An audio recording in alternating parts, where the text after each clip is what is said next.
পয়েন্টেই একই চিত্র। রাজপথ থেকে আন্দোলনকারীদের হঠাতে বেপরোয়া হয়ে ওঠে পুলিশ। নির্বিচারে চালানো হয় গুলি, সাউন্ড গ্রেনেড, টিয়ার শেল। যেন এক যুদ্ধ পরিস্থিতি। আতঙ্ক, উৎকণ্ঠা আর গুজবের নগরীতে পরিণত হয় দেশ।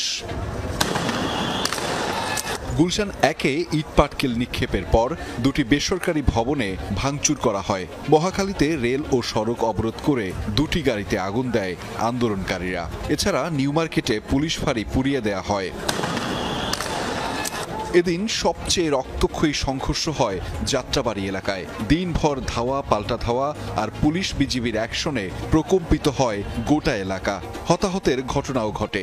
তবে রাতে সংঘর্ষের মাত্রা বাড়ে কয়েক গুণ। পুলিশের সাথে থেমে থেমে চলে ধাওয়া পাল্টা ধাওয়ার ঘটনা। এ সময় ঢাকা চট্টগ্রাম মহাসড়ক সহ আশপাশের এলাকায় বন্ধ হয়ে যায় যান চলাচল। একই সময়ে হামলা চালানো হয় স্বৈরাচারের মুখপাত্র হিসেবে পরিচিত বিটিভিতেও।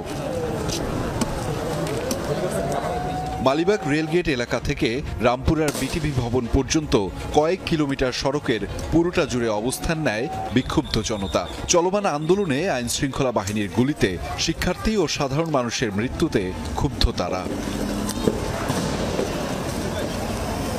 সারা দেশ থেকে যখন হতাহতের খবর আসতে থাকে তখন আর ঘরে বসে থাকেনি বেসরকারি বিশ্ববিদ্যালয়ের শিক্ষার্থীরাও। জীবন তুচ্ছ করে যুক্ত হয় আন্দোলনে। তাদের দমাতে কুড়িলে হেলিকপ্টার থেকে টিয়ারশেল ছড়ে র্যাব, সাউন্ড গ্রেনেড ও গুলি ছুড়ে বিক্ষোভকারীদের ছত্রভঙ্গ করার চেষ্টাও করে তারা।